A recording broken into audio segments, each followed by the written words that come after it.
संगवारी हो छत्तीसगढ़ में गर्मी हा अपन तेवर दिखावत है। संगे संग यहाँ लू के कहर तको चलत है संगवारी हो और लू बर रेड अलर्ट तको जारी है। ऐसन में जोन आंगनबाड़ी के लइका मन बर एक ठन राहत के खबर सामने आए संगवारी हो। छत्तीसगढ़ के महिला बाल विकास मंत्री हा लइका मन के सुरक्षा ला देखते हुए आंगनबाड़ी के समय ला सुबह 7 बजे ला 9 बजे के बीच कर रहे संगवारी हो।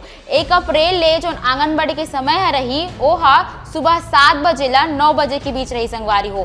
पहली लइका मन हा आंगनबाड़ी में 6 घंटा रहा है, लेकिन अब लइका मन हा 4 घंटा रही संगवारी हो।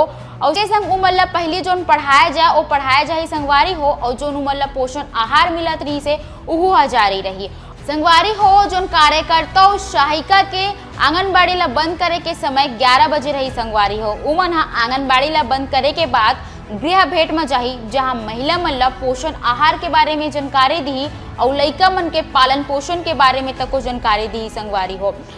आप मन के का रहे वीडियो ला लेके कमेंट करके जरूर बताओ और इसने वीडियो वर हमारे सीजी भास्कर के संग जुड़े रहो संगवारी हो।